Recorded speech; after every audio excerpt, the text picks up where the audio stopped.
Okay. Hey. Hey, what's going on? So you're in Milan now. I Last sure time am. we spoke, you were where were you when we were last talking? You've been I was in everywhere. I was in Crete last week, and the week before I was in Zurich. So yeah, I feel like Right. the international man of mystery now, traveling around. But it's worked out that way. Like Fridays have just been one of those transition days, so we've been in different places each time. Yeah, but now it's Thursday, and we just couldn't work it out to do this on Friday. If we did, I think Right, you would have been home, but I would have been in Ottawa because right, I'm right, flying up right. there So tomorrow. one So way or another. we were guaranteed at least one of us to be away from home for today, but also we've done every single one of these Facebook Lives. At least one of us has been somewhere else besides home. Yeah, So, and looking at the schedule, it might be that way for a while. I think do you think will you be away next Friday? next Friday I won't. I'll be home next Friday. You? Depends what time we do the talk. Yeah, I think that's the only Friday I'm going to be home for a while, though. Yeah, and then we'll be in Minneapolis for the next That's one, right? right. That's So right. Yeah. So we'll that'd be be able to do that one actually live face to face, maybe. yeah. So I am so glad you're back from vacation, even though you're I, not sort of physically back. But physically back.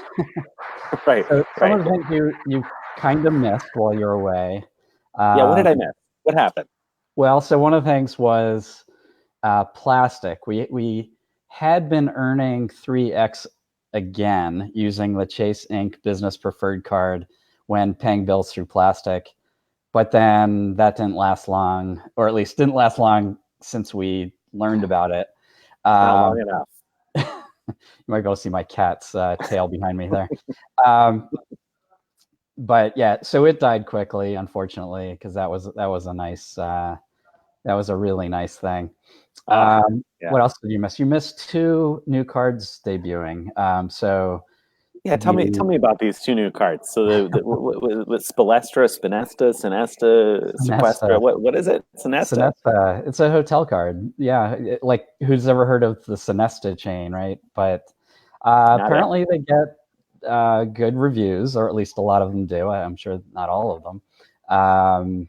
And the point program seems to have decent value. I mean, I wouldn't call it huge value, but decent. And when I looked into it, it looks kind of like, if you have certain properties Sonesta properties that you really like, it might make sense to go for this card. But it's really a niche type of thing. It's sort of like the Yeah. Amtrak card. You gotta you gotta like that kind of thing. And But it it's more niche, though. It's more niche because, yeah, with Amtrak, you have to like that kind of thing. But if you live on the Eastern Seaboard, then Amtrak makes sense for a large number of people. Maybe not everyone. Certainly wouldn't work for me. But Amtrak is something that at least there's millions of people that live, on the route that could use that. This Sinesta thing, I feel like, is so niche. I feel like there's so many different programs that I'm kind of surprised sometimes that we don't have a U.S. credit card for. I was really surprised to see this random chain that nobody's ever heard of.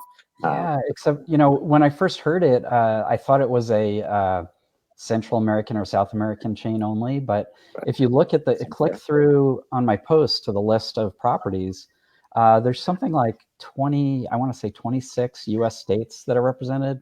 Most of them with Yeah, more than one hotel in yeah, it. that makes sense then. Yeah, Pretty so broadly maybe. represented in the U.S. Yeah.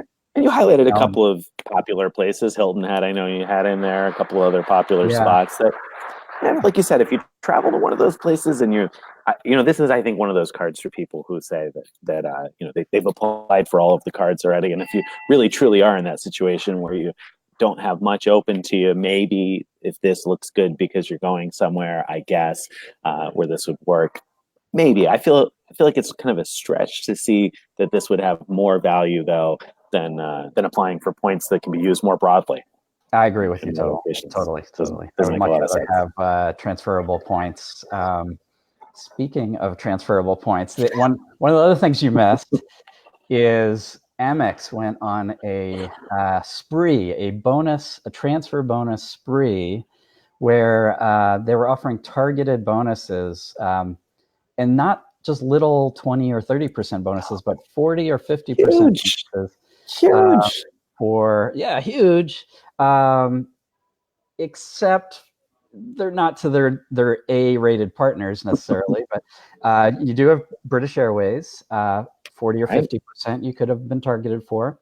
You have Marriott, 40 or 50%, and JetBlue, although that one's deceiving because Amex's standard transfer rate is less than 1-to-1 to JetBlue, so it really only makes for something like a 20% bonus over 1-to-1 if you have the 50% bonus. So, yeah. What do you think of the other? Of any of them? Do you think any of them are good enough to just do if you've got it, or? I always hate advising anybody to make speculative transfers for any sort of program, because then you pigeonhole yourself into one currency. But I will say, I think 40 to 50% on Avios is a really strong transfer bonus on Avios, especially if you've been earning your membership rewards in decent quantity. Because it gives you both British Airways and Iberia, since you can move the points back and forth. And if you live in Chicago, Boston, or New York, Iberia charges 34,000 points one way during off-peak from between Madrid and those cities, in business class, 34,000. So with the transfer bonus, you're talking in the 20s. And every now and then they'll run a bonus, a sale beyond that, where it's 25.5K one way in business class, and you're talking about like 16,000 or 18,000 membership rewards points. I might consider transferring speculatively to Avios. Yeah, I could see that. Did you have any sense as how good the award availability is on Iberia? Not great, but it's got to get better once everybody's 90K. There was that crazy promo last year where everybody was able to pull in 90K Avios pretty easily by booking a bunch of one-ways and not actually flying them. Right. And I think once all of those bookings are done, I feel like there has to be some better availability. I found availability now and then when looking, but aside from that, I've also written in the past how Iberia can be good for flights with connections within the United States. I live near a small airport, and so I always have to connect. And because of the way Iberia does it, British Airways prices each segment individually and adds them up, but Iberia measures the entire distance of your route, and then you pay based on that. So, for example, if I fly from Albany to Myrtle Beach, I have to connect in Charlotte. That only costs me 17,000 Iberia Avios, so a little over 8,000 each way. And now, if we're talking a 40 or 50% transfer bonus, I mean, that's a great deal for me with a connection. Sure beats what American charges or what British Airways charges. There's downsides because they don't let you cancel American Airlines awards, redeposit them, or change them at all. So there are some downsides, but I think being able to move them between Iberia and British Airways makes it valuable enough that I don't know if I'm going to do it, but I think that it's worth considering. Marriott too, to be honest, if you're really low on Marriott points, then it might be worth it, because man, I've been having great luck with Marriott points lately. I'm getting well over a cent a point on a lot of redemptions. And so I feel like if I was really low on Marriott points, I might consider that, because I'd rather not transfer membership rewards 1-to-1 to Marriott. But with the 50% bonus, it's like, maybe I would do that. What about you? No, I wouldn't do either of them. So no? Yeah, so I mean, Marriott, I'm flush with Marriott points, and I think that if I was low on Marriott points, I would revert to booking more Hyatt stays. But Hyatt isn't everywhere I need to be. Hyatt, I like Hyatt, but I stay in so many places where there are no Hyatts at all. When I take a road trip and drive, sometimes I get lucky and I end up near someplace with a Hyatt place, but like 9 times out of 10, I'm someplace where there's no Hyatt anywhere nearby, and there's a 7,500 point Marriott or a 12,500 point Marriott. And those places are almost always over $100 a night, so easily getting a cent a point or more. So if you're getting a 50% bonus, talking about 1.5 cents a point, and hey, I mean, from the guy who uses the Chase points at 1.5 cents, that's not a bad deal, right? Yeah, no, I mean, when you put it that way, that kind of makes sense. Yeah. If I was low, if I didn't have enough Marriott points to be able to take care of those kinds of stays. Yeah, I just hate locking it into one currency. That makes sense. But, Marriott's probably better than some, because if you're really stuck, you can still transfer to airline miles, but of course not anywhere near 1-to-1. Right. So you do have other options if you do that. So the other thing you missed this week was you didn't really miss it. I know you read it. No, I didn't miss it. My post on Monday, I think it was me kind of ruminating on the question of, if I could only have one credit card, what would it be? And this actually came from a previous conversation we had where we were talking up the venture card. And I think we both agreed that it's really come a long way. We used to pretty much discount it as a worthwhile rewards card because before it was transferable to airline miles, it was basically a 2% back card. Right. But with an annual fee. With an annual fee, right. But now it's actually arguably the single best card if you could only have one.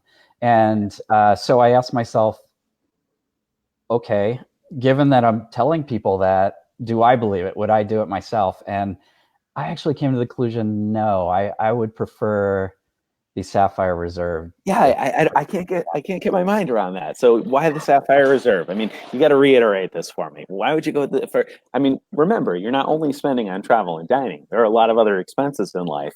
You're going to earn 1x on those, right? Yeah. So that's what I'm giving up. So with the venture, because it earns 2 miles per dollar everywhere, it essentially earns 1.5 airline miles per dollar because of their weird transfer rate. So that's a good earning rate everywhere. As you're pointing out here, the Sapphire Reserve, it has very good earning rate for travel and dining and very poor for everywhere else because you only get 1x and that only transfers 1-to-1 to airline miles. So why would I pick Sapphire Reserve anyway? So one, I do spend a lot on travel and dining. So right? I do think I would earn a good number of points. Maybe not as many as with the venture, probably not as many, but I mean, don't you also spend money on groceries and car repairs and gas for your car and clothes? And I mean, there are a lot of other expenses in life. I You spend that know. much more on travel and dining than everything else combined? I don't know about that much more than everything, but I mean, I'd have to spend a lot more in Amex. Yeah, no, I get you. So let's concede. Let me concede that I'll earn fewer miles, not just points, but miles by going with the Sapphire Reserve. I don't want to give up my transfers to Hyatt. Okay, but you don't have to. You don't have to. So why not? Well, because you mentioned in your post that there's a sale that just expired yesterday, I guess, where Hyatt points were 1.7 cents each. And I know you're going to say that you don't want to buy Hyatt points speculatively, but of course you do. I mean, you use Hyatt points, so why wouldn't you buy Hyatt points speculatively if you've only got one credit card? Now, if you got the venture card, you're earning 2 cents basically, two Capital One miles per dollar that you can use for 2 cents towards travel. Now, I don't know for sure that you can use those for points purchases, but I imagine you probably can for purchases of points. If you can't, then this theory doesn't work. But assuming that you can use your Capital One points to erase a points purchase, then every dollar you spend on the Capital One venture card is earning 2 cents. If you can buy Hyatt points at 1.7 cents, you're earning Hyatt points at a rate of 1.13 Hyatt points per dollar spent. That's better than you're doing at 1x on the CSR. That adds up over the course of a year. I just don't think that you're going to even have to give up Hyatt in order to go with the venture card. I think the venture card makes more sense for you, not for everyone. Not for me. Okay. What about perks though? What about perks? So Priority Pass Lounge access. Do you use Priority Pass a lot? No. Okay, I didn't think so. But, the once or twice a year that I do. Once or twice a year, you could instead pay for a lounge pass to an even better lounge probably and reimburse yourself with Capital One points. So I think the venture card. What about the travel insurance perks that the Sapphire is way better? All right. Okay. I have to admit that much better because you got your delay insurance and your cancellation insurance, emergency medical, all the rest of that. So I'll give you that. The Sapphire Reserve has some of those things. I'm going to ask you, how many times have you made one of those claims in the last 5 years? 0, but Okay, all right. It's good peace of mind, though, right? Stephen Pepper wrote a post a couple years ago, or I guess it wasn't that long ago, about a year ago, about how he successfully filed a claim when he was in Australia, if I remember right. Yeah, the hail was the size of golf balls, right? I think he recouped a few $1,000s, if I'm remembering. He And my mom recouped about, I want to say 5 or 6,000 from a claim that she made. So it's, there's people in my immediate sphere that are benefiting from it. So I do value it for the peace of mind it gives you. And I would have a really hard time paying for insurance like per trip. Well, right. So there's Paying sort of for a per peace trip of doesn't make mind sense, aspect that's maybe not the outright value, but or hard to measure value, I guess you could say. Well, it's okay. There's two things on it. First of all, the venture card has CDW. It has a collision damage waiver. Now, it might be secondary. I'd have to double check, but it does have car insurance. The insurance that I'd be more concerned with, I think, is the trip cancellation delay, that sort of thing that comes with the CSR. $500 a person on your trip, that can really add up to cover your hotel and meals, and that stuff can be expensive if you have to book at the last minute and get a cancellation. So I can see where that's a little bit valuable. On the flip side, I've heard plenty of other people write and talk about buying an annual travel insurance policy for a few $100s a year that might cover some of those things, and you might be able to erase with your Capital One points. But I would say this. I would say the Capital One card, I think, makes sense for you if, and only if, you definitely want to keep transferable points in your pocket that you can transfer to partners. And if we ignore your current stockpile of points and say you don't even have those, let's pretend you don't have your stockpiles of millions of points, then I think the venture card maybe makes sense because you still have airline miles, you're still earning 1.5 per dollar spent, most of them. And then you get the transfer bonuses like Air France right now, 1.8 miles per dollar spent. So I think the transfer bonuses are interesting already, and I think Capital One is committed to making them really good. So I think that there's a good chance there. But I don't think that the venture is the right card for most people. And in the real world, I don't. Oh, because tell me why. I think I know why, but tell me why. And in the real world, with Greg having millions of points and miles at his disposal already, he shouldn't be worrying about earning more transferable points. He should be earning cash back. And I think if somebody can only have one card, I think they're wrong to consider it a travel card, to be honest. I think they should have a cashback card, a card like the Bank of America Premium Rewards card, or the Alliant card that's earning 2.62% back if you've got platinum honors with Bank of America. Because at that point, you have to really start to look at your CSR. You're earning, 1 point per dollar on non-bonus spend, right? And I've talked about this before. When you're earning transferable currencies, you are paying for all of your miles and points. So you can say, I don't want to buy points speculatively, but you are when you're earning a transferable currency. You're buying points speculatively every day. You got a choice between 1 point and 2.62 pennies. If you choose that point, it just costs you 2.62 pennies. And with those 2.62 pennies or 2.5 pennies, you can buy yourself easily one and a half, probably 1.5 airline miles per dollar. In some cases, like Avianca, 2 airline miles per dollar on all of your spend. You just buy points when you need the points. So I think most people would be better off with a cash back card. Cash gives you the ultimate flexibility. Pay for your hotels, buy your points. That's my opinion. I don't know. What do you think? Am I wrong? I think you are right if the people are not heavy travelers. I think that. So I think the venture is probably better than most cashback cards for heavy travelers because, well, you have the no foreign transaction fees, which I know there are some cashback cards that have that. And you mentioned a couple, but it does have some travel protections built in, like CDW. I can't remember what the others are, and I think that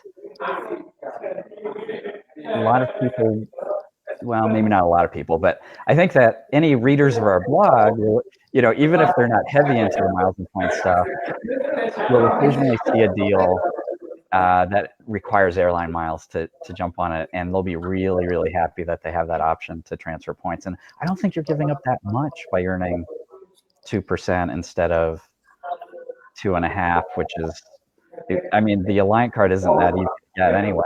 Well, right, and it's not that good anymore now that they're increasing the annual fee on that. You really have to spend a lot of money for that to make sense. Although if you're only using one card for everything, then you might be spending a lot of money on it. It maybe makes sense. I think the Bank of America premium rewards, if you can park 100K with Bank of America one way or another, makes the most sense. And you're right. I would agree with you. That one really strong. Of course, all the things I just said before are still true. I mean, so it's 0.62% more than venture, but yeah. But that's a sizable jump in my opinion, especially when you can buy airline miles as cheaply as you often can. I mean, you can often buy them for around 1.7 cents a piece, sometimes less. So then I think suddenly it starts to make more and more sense, especially for somebody who's got a lot of airline miles or a lot of transferable currencies already. You could, buy up when you need to buy up, keep your cash back, flexible for that sort of thing. So I just think that the cash is king, and it probably makes the most sense for one, and for somebody who has a lot of miles and points already. I think that's a no-brainer. Okay, so you've almost convinced me that I was wrong about the Sapphire Reserve and should have the venture. I mean, and then I was wrong about the venture, and that everyone else should have a cashback card. You should. Otherwise, your 1x on your unbonus spend is costing you 2.62 cents for every 1x. I mean, when I add up all of the various bills that I pay in life and all of the money I spend that isn't in a restaurant or on travel, there's a lot of money that gets spent every year. What would you do? You could only have one card. What would it be? And you don't have a balance of any points. Right. The venture card is appealing, and I'm using the venture card as like my everywhere else card right now for things that are unbonus, because I think that it does present decent value. So I'm kind of going back and forth between that and the Alliant card. But anyway, to answer the question, if I could only have one, boy, that's tough. I didn't really think about it for me. I feel like it would have to be the cash back. I think if you could only have one, you got to keep it flexible and then just deal hunt. I mean, that's what I did before I earned miles and points. I deal hunted, and I made it to, almost 50 countries without any miles and points, just by hunting for good airfare deals and good hotel deals and everything else. Of course, my travel style was a lot different than it is now, but I could definitely do that. So I think I'd have to go with the cash back. I love my transferable currencies, and I'm not going to give them up. I'm not going to go to one card. But if I had to, I think that's what it'd be. I think that's my advice for most people. You know what I think you forgot, and I forgot, and so I didn't defend my position very well. All right. Is the joy of free. So I've written about this several times. There's a value to the joy of using points that you don't think of as cash. You feel like you're getting something for nothing, even though logically you're not. You gave up cash back that you could have earned. So you sort of prepaid for these points by giving up the ability to earn cash. But when you go to spend these points, it feels like you're getting something free, and there's a joy to that. And in fact, I'm going to put it even on the earning side. So this is where I get back to the Sapphire Reserve. Even though you're probably right that I would earn more overall with the venture or a straight cashback card, when going to a restaurant or paying for travel and knowing I'm getting 3x, there's a sort of excitement to that. I can amp that up for you. I can amp that right up for you with the venture card, because if you're only going to have one card, then who cares about elite status and everything else, because you're not going to have the cards to help you earn extra nights and get free breakfast and all the rest of that. So if you're only going to have the venture card, I think your strategy for hotels ought to be hotels.com, and then you're earning 10x. You're earning 10x at hotels.com, 10% back plus welcome rewards. And so I think that then you're a big chunk of your travel anyway is going to be on hotels, right? I mean, what are your travel expenses? Generally hotels and flights. So you can get yourself 10x on all your hotels. So then it's just your paid flights. Now, with as many miles and points as you have, how many paid flights do you take? Probably most of those are award flights right now. I guess they would be paid flights if you're using only the venture card, but I just think you would end up earning probably more points with the venture, no? 10x? Wouldn't that give you that same joy of free?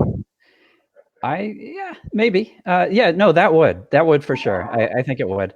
But I think you get more of the joy of free when the rewards are more disconnected from cash. So because the venture, it's easy to think of those points as just 1 cent each. It feels more like cash back. So I think that's why I like it. It makes you think about the value of the points. It does. So it makes you act more rationally. I'll give you that.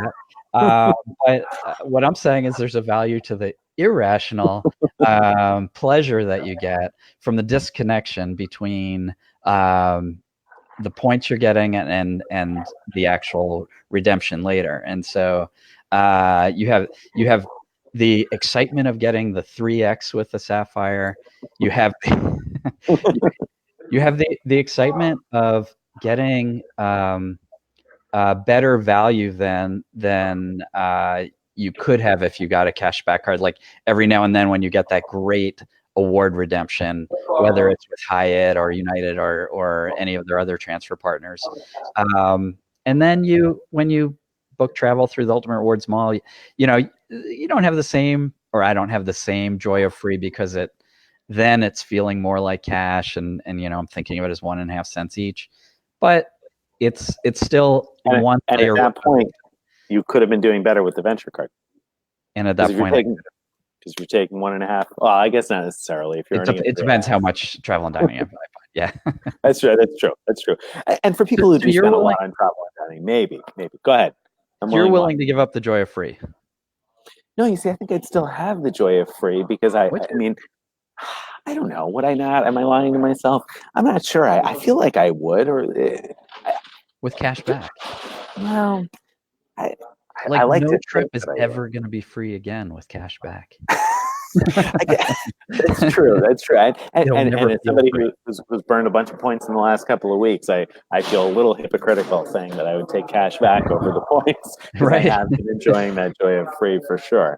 But I feel like you could probably get more travel for your money spent. I guess I'd really have to do the math and lay this out. But I think that for most people, you probably could get more travel for whatever you're spending with the venture card. And at the end of the day, if your goal is to travel as much as you can, I mean, I think maybe that would erase the joy of free. Now, the cashback option instead of the venture where you don't have any of the transferable currencies, maybe you're right. Maybe that would take away too much of the joy of free. Although on the flip side, I'll tell you this, with the Alliant card, we've been letting a balance of cash back just kind of stack up, and eventually we'll just pay for something and take that cash back and, erase it, so to speak, by taking that cash back out. I don't know. I think it's still going to feel like the joy of free. No? Yeah, I guess as long as you don't withdraw it to your bank account, which is the smart thing to do, so you start earning interest. But that's true. If you want the joy of free, you don't withdraw it, and then you get and then it costs you just the same. Yeah. The other thing you could do is create a like a travel or a free stuff bank account that's there for nothing but reward. Now you convinced me because if you're using one of those high yield accounts, Dr. Credit writes all the time about different high yield accounts where you could be earning another 2 or 3% on top of your cash back. Cash, come on, Greg. Cash is king, right? If you have to have one thing. Even Citi now has a high yield account. It has something like 2.36%, something like that. That's right. So you could start putting all your cash back in there, and once you have something like 100,000, you'll be able to get a discount on getting the Citi Prestige card. You'll finally be able to get back to earning real points, and that joy of free again. Yeah, I think probably if I could only have one card, it would be the Prestige card before they killed the fourth night free. Really? I think maybe. Talk about a dog for 1x. It's definitely a dog. Doesn't even give you the 1.5. Oh, but you see, I'll tell you that it's not a dog for 1x because Citi, unlike Chase, offers lots of transfer bonuses. So I could often be earning 1.25 or 1.3 miles per dollar if I'm able to take advantage of the transfer bonuses, and then you keep your coveted Virgin Atlantic that way, so you can still get your Virgin Duckies there at the Necker Island or other associated resorts. Although I guess if you only have one card, then you have to give up your Virgin Atlantic Silver status, so maybe you wouldn't be able to go back.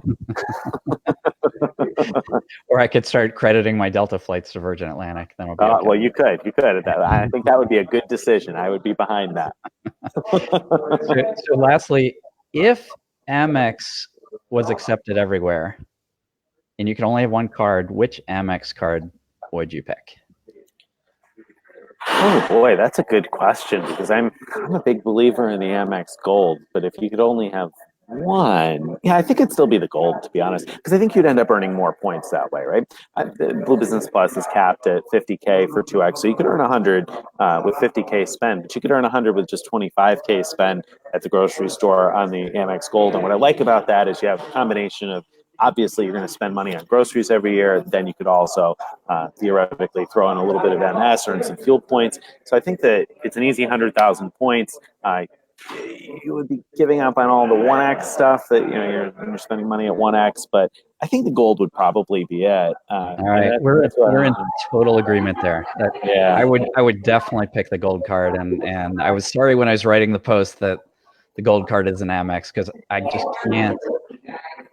Even within the U.S., I can't see keeping only an Amex card in my wallet. Yeah, there are places that just don't take it, and so it just wouldn't work. Yeah, it always annoys me when I run into it, but there are places. In fact, I remember I went to a mechanic with an expensive repair on a sports car just a couple of years ago, and I was shocked when they wouldn't take an Amex. I thought, you can't charge this much money and not accept Amex. Yeah, but let me pay the way that I want to pay. My goodness. But yeah, so you couldn't do that. You're absolutely right. But if you could, I guess the Gold would be the one. I mean, talk about perks, and a platinum card kind of sounds like maybe that could be good if you really love the perks. But I think the best perk is earning miles and points, right? So I think it'd have to be the Gold. Yeah, I agree. All right. Hey, it was great talking to you again, and looking forward to our next chat next week. Absolutely. Thank you very much. Great to see you. Great to see everybody else who's out there. See you guys next week. Bye, everybody. Bye-bye.